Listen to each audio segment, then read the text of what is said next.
Film की शुरुआत में हम एक माँ बेटे को देखते हैं जो बहुत डरे हुए होते हैं। माँ अपने बेटे टॉमी से कहती है, बेटा मैं तुम्हारे साथ हूँ, तुम्हें कुछ नहीं होगा, ये बस एक बुरा सपना था। दरअसल टॉमी दिमागी रूप से बीमार है और उसको स्पेशल केयर की जरूरत है। इसके बाद सीन कट होता है और अगले दिन हम देखते हैं कि टॉमी की माँ, जिसका नाम जेस है, कहीं जाने की तैयारी कर रही होती है और टॉमी पेंटिंग कर रहा होता है। इतने में ही टॉमी अपने पेंटिंग कलर्स को नीचे गिरा देता है। ये देखकर जेस को बहुत गुस्सा आता है और वो अपने बेटे को पीटने लगती है। तभी उनके घर की घंटी बजती है और जेस बाहर जाकर देखती है, लेकिन बाहर कोई नहीं होता। इसीलिए जेस वापस आती है और अपना सामान पैक करके टॉमी को तैयार करती है, लेकिन टॉमी बाहर जाना नहीं चाहता और वो अपनी जिद पर अड़ा रहता है। ये देखकर जेस अकेले ही बाहर चली जाती है और टॉमी को घर पर ही अकेला छोड़ देती है। जेस अपने एक दोस्त से मिलती है जिसका नाम ग्रेग होता है और ये लोग आज एक बोट ट्रिप पर जाने वाले हैं। ग्रेग जेस को अकेले देखकर पूछता है कि टॉमी कहाँ है, तो जेस उससे झूठ बोलती है कि वो अपने स्कूल गया है। इसके बाद ग्रेग जेस को अपने बाकी दोस्तों से मिलवाता है और यहाँ हम देखते हैं कि जिस बोट पर ये लोग जा रहे होते हैं उसका नाम ट्रायंगल होता है। बोट ट्रिप शुरू होने के कुछ देर बाद जेस सो जाती है और सोते हुए वो एक सपना देखती है, जिस सपने में वो एक सुनसान बीच पर होती है। तभी वो अचानक से डर कर उठ जाती है। वहीं हम देखते हैं ग्रेग को, जो बोट को ऑपरेट कर रहा होता है। तभी उसको अपने सामने एक बहुत बड़ा सा समुद्री तूफान नजर आता है। ये देखकर ग्रेग किसी दूसरी शिप से कांटेक्ट करने की कोशिश करता है और उसको रेडियो पर एक लड़की की आवाज आती है। बहुत डरी हुई होती है। वो कहती है, हमें बचा लो, वो हमें मार देगा। और इसके बाद उसकी लाइन कट हो जाती है। थोड़ी देर बाद वो लोग उस तूफान में फंस जाते हैं और उनकी शिप समंदर में डूब जाती है, लेकिन सब लोगों ने लाइफ जैकेट पहनी होती है, जिसकी वजह से वो लोग बच जाते हैं। फिर जब तूफान रुक जाता है तो वो सभी अपनी डूबी हुई बोट पर चढ़ जाते हैं, लेकिन इस तूफान में उनकी एक दोस्त गायब हो जाती है। बहुत देर इंतजार करने के बाद उन लोगों को एक बहुत बड़ी सी शिप दिखाई देती है। उसको देखकर वो सब लोग मदद के लिए आवाज लगाते हैं। तभी उन्हें शिप के अंदर कोई दिखाई देता है, जो उन्हें देखकर वहाँ से चला जाता है। फिर ये लोग शिप के करीब आने पर उसमें चढ़ जाते हैं। शिप के अंदर जाकर वो लोग अपने आसपास देखते हैं, लेकिन उनको कोई भी नजर नहीं आता क्योंकि वो पूरा शिप बिल्कुल खाली था।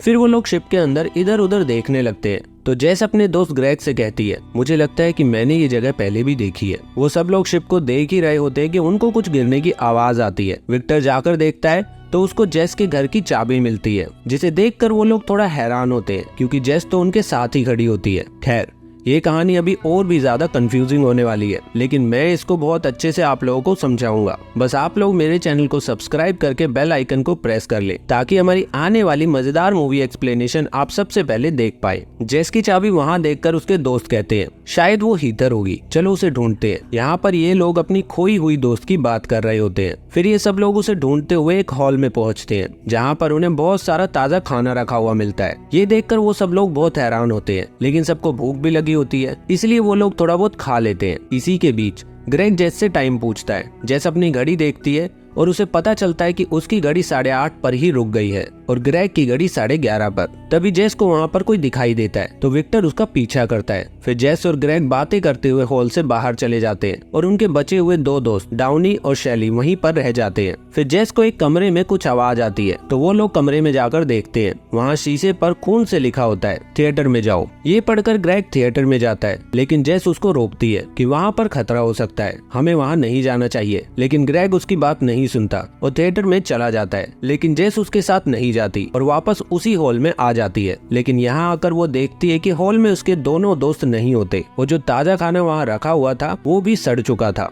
ये सब देखकर जेस को कुछ समझ नहीं आता। इतने में ही विक्टर वहाँ आता है, लेकिन उसके सर से खून बह रहा होता है। जेस बहुत हैरान होकर पूछती है, विक्टर तुम्हें ये क्या हो गया? लेकिन विक्टर बहुत गुस्से में होता है और वो उस पर हमला कर देता है। जेस अपनी जान बचाने के लिए विक्टर पर किसी चीज से हमला करती है, तो विक्टर वहीं पर मर जाता है। तभी जेस को थिएटर से गोली चलने की आवाज आती है। वो तुरंत भागकर वहां जाती है, तो वो देखती है कि किसी ने ग्रेग को गोली मार दी है और उसके दोनों दोस्त डाउनी और शैली भी वहीं पर होते हैं। जेस को वहाँ देखकर शैली उस पर बहुत गुस्सा करती है और कहती है, ग्रेग ने मरने से पहले कहा कि तुमने उसको मारा है, तुम ऐसा कैसे कर सकती हो? ये सुनकर जेस को कुछ समझ नहीं आता और वो शैली से कहती है, मैंने ग्रेग को नहीं मारा, मैं तो यहाँ थी ही नहीं। तभी डाउनी कहता है, फिर तुमने हमें हॉल में आकर क्यों कहा कि ग्रेग हमें थिएटर में बुला रहा है? ये सब सुनकर जेस को कुछ समझ नहीं आता कि आखिर ये सब हो क्या रहा है। इतने में ही वहाँ पर एक शूटर आकर शैली और डाउनी को भी मार देता है। ये देखकर जेस तुरंत अपनी जान बचाकर वहाँ से भागती है और वो किलर उसका पीछा करता है। लेकिन उस किलर की गोलियां खत्म हो चुकी होती है। तभी जेस को एक कुल्हाड़ी नजर आती है। जेस तुरंत उस कुल्हाड़ी को ले लेती है और उस किलर पर हमला करती है। कुल्हाड़ी से किलर जख्मी हो जाता है और जेस उससे पूछती है, तुम कौन हो और सबको क्यों मार रहे हो? तो वो किलर कहता है, सबको मार दो अगर तुम यहाँ से बचकर वापस जाना चाहती हो तो।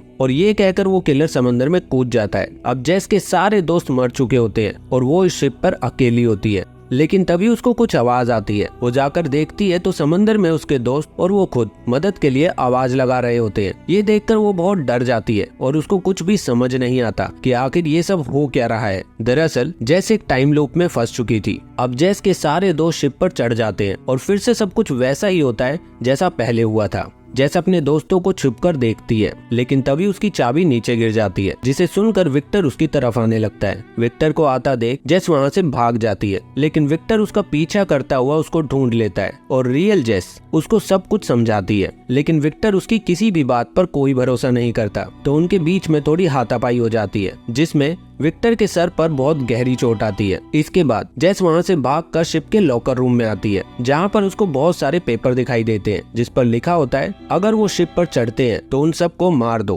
पेपर पे लिखी हैंडराइटिंग जेस की ही थी, इसीलिए वो अपनी हैंडराइटिंग को मैच करने के लिए फिर से एक पेपर पर वही सब लिखती है। इसके साथ जेस को वहाँ पर अपने बहुत सारे लॉकेट भी पड़े हुए दिखाई देते हैं, जिसे देखकर उसको समझ आता है कि वो एक टाइम लूप में फंस चुकी है, जहाँ पर जैसे ही उसके सारे दोस्त मर जाएंगे तो वो टाइम लूप फिर से शुरू हो जाएगा। तभी जेस को उस लॉकर रूम में उस किलर जैसे कपड़े और बहुत सारी गन्स नजर आती है, जिसे देखकर उसको समझ आता है कि वो किलर कोई और नहीं बल्कि जेस खुद होती है। इसलिए जेस डिसाइड करती है कि वो इस टाइम लूप को तोड़ देगी। वो इस बार अपने दोस्तों को नहीं मारेगी, इसलिए वो लॉकर रूम से गन लेकर हॉल में पहुंचती है, जहां पर वो नई वाली जेस को देखती है। और तभी विक्टर भी जख्मी हालत में वहां आ जाता है। ओरिजिनल जेस नई वाली जेस पर बंदूक तान देती है, जिसे देखकर नई वाली जेस वहां से भाग जाती है और ओरिजिनल जेस विक्टर को बचा लेती है। तभी उसको थिएटर से गोली की आवाज आती है, तो ओरिजिनल जेस विक्टर को वहीं कोने में बैठाकर थिएटर की तरफ जाती है और देखती है कि वहां पर उस किलर ने ग्रेग को मार दिया होता है, जिसका मतलब वहां पर एक और जेस मौजूद थी जो किलर के रूप में होती है। ओरिजिनल जेस उस किलर जेस पर गोली चलाती है और अपने दोस्त डाउनी और शैली को बचाकर वहां से ले जाती है। ओरिजिनल जेस की गोली किलर जेस को छूकर निकलती है। फिर एक कमरे में जाकर ओरिजिनल जेस डाउनी और शैली को टाइम लूप के बारे में सब कुछ समझाती है और अपनी गन डाउनी को देकर कहती है, हम लोग इस टाइम लूप से निकल सकते हैं, मैं विक्टर को लेकर आती हूँ, तब तक तुम लोग यहीं पर रहना और किसी पर भी भरोसा मत करना। ये कहकर ओरिजिनल जेस विक्टर को लेने हॉल में आती है, लेकिन विक्टर वहाँ नहीं होता। तभी उसको बहुत सारी गोलियों की आवाज आती है। ओरिजिनल जेस तुरंत भागकर वापस जाने लगती है। दरअसल वो गोलियां डाउनी चला रहा होता है, क्योंकि उसको कॉरिडोर में कोई दिखाई दिया था और वो कोई और नहीं बल्कि वही किलर जेस होती है जो उनको मारना चाहती थी। किलर जेस डाउनी के हाथ में गन को देखकर अपना नकाब हटा देती है और उनके सामने आ जाती है, जिससे डाउनी को लगता है कि ये ओरिजिनल जेस है। किलर जेस डाउनी और शैली को एक कमरे में ले जाती है, जहां पर वो उन पर चाकू से हमला करती है। किलर जेस डाउनी को तो मारने में कामयाब हो जाती है, लेकिन शैली जख्मी हालत में वहां से भाग जाती है। बाहर जाकर शैली ओरिजिनल जेस को देखती है, लेकिन इस बार वो उस जेस पर भी यकीन नहीं करती और उससे भी अपनी जान बचाकर भाग जाती है। शैली भागते हुए शिप के कंट्रोल रूम में पहुंचती है और माइक पर मदद के लिए बोलती है। वो कहती है, वो हम सबको मार रही है, हमें बचा लो। दूसरी तरफ से एक आदमी की आवाज आती है, तुम कहाँ से बात कर रही हो? और वो आवाज किसी और की नहीं बल्कि ग्रेग की होती है। दरअसल ये वही घटना होती है जब ग्रेग तूफान से पहले अपनी बोट से मदद के लिए कांटेक्ट करने की कोशिश कर रहा था। तभी वहाँ पर ओरिजिनल जेस भी आ जाती है, जिसे देखकर शैली शिप के ऊपर वाले डेक पर चली जाती है। ओरिजिनल जेस भी उसका पीछा करते हुए वहाँ पहुँचती है और देखती है कि वहाँ पर एक शैली नहीं बल्कि बहुत सारी शैली की डेड बॉडी पड़ी हुई थी। ये देखकर ओरिजिनल जेस को समझ आता है कि वो इस टाइम लूप को तोड़ नहीं पाई, बल्कि ये सब कुछ टाइम लूप के अनुसार ही चल रहा है। तभी ओरिजिनल जेस किलर जेस और नई वाली जेस को लड़ते हुए देखती है, जिसमें नई जेस किलर जेस को मारकर समुद्र में फेंक देती है और उसके मरते ही फिर से वही टाइम लूप शुरू हो जाता है। जेस और उसके दोस्त फिर से अपनी बोट पर खड़े होकर मदद के लिए आवाज लगा रहे होते हैं। अब ये सब देखकर ओरिजिनल जेस बहुत परेशान हो जाती है और उसे कुछ भी समझ नहीं आता कि आखिरकार वो इस टाइम लूप से बाहर कैसे निकले। वो अपने बेटे को याद करती है और उससे मिलने के लिए जल्द से जल्द यहाँ से बाहर निकलना चाहती है। इसीलिए वो इस टाइम लूप को समझती है और डिसाइड करती है कि इस बार वो अपने सारे दोस्तों को मार देगी और जैसे ही फिर से टाइम लूप शुरू होगा तो वो अपने दोस्तों को शिप पर चढ़ने ही नहीं देगी और खुद उनके पास चली जाएगी।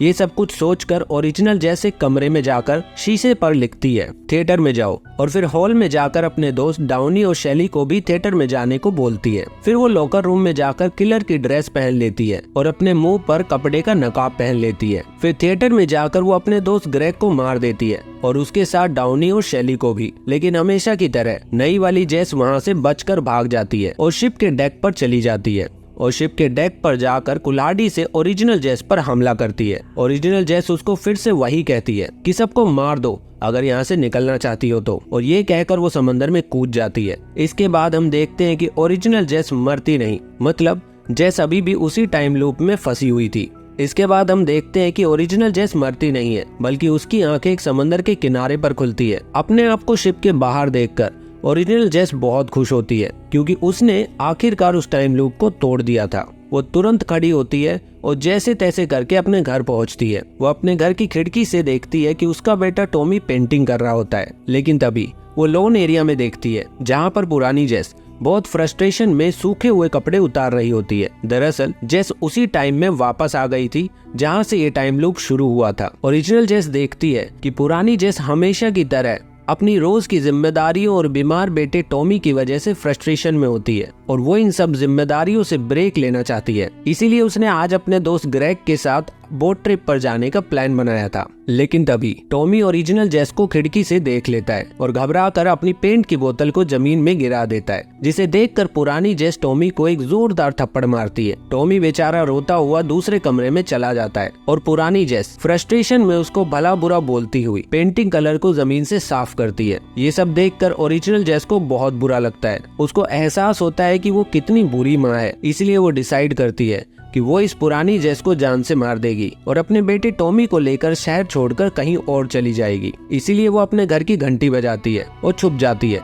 पुरानी जेस बाहर आकर देखती है तो कोई नजर नहीं आता, लेकिन इतने में ही ओरिजिनल जेस स्टोर रूम से एक हथौड़ा लेकर और घर के पिछले दरवाजे से अंदर आकर पुरानी जेस को मारने लगती है। ये सब करते हुए टॉमी उसको देख लेता है और सदमे में चला जाता है। ओरिजिनल जेस तुरंत टॉमी के पास आती है और उसको गले से लगाकर कहती है, बेटा मैं तुम्हारे साथ हूँ, तुम्हें कुछ नहीं होगा, ये बस एक बुरा सपना था, जैसा कि हमने फिल्म की शुरुआत में देखा था। अब हम देखते हैं कि ओरिजिनल जेस पुरानी जेस की डेड बॉडी को एक बैग में भरकर कार में रख देती है और अपने बेटे टॉमी को लेकर बाहर निकल जाती है। कार में जाते हुए वो टॉमी को समझाती है कि अब वो उसको नहीं मारेगी और उसको बहुत प्यार देगी। तभी उसकी कार से एक चिड़िया टकराकर मर जाती है। ये देखकर जेस तुरंत अपनी कार को रोकती है और उस चिड़िया को उठाकर सड़क के किनारे फेंकने जाती है। लेकिन वहाँ पर वो देखती है कि उस जगह पर पहले से ही बहुत सारी वैसी ही चिड़िया मरी पड़ी है। ये सब देखकर जेस को समझ आता है कि वो अभी भी टाइम लूप से बाहर नहीं निकली है और ये सब पहले भी बहुत बार हो चुका है। ये सब देखकर जेस बहुत घबरा जाती है और तुरंत वहाँ से अपनी कार लेकर निकल जाती है।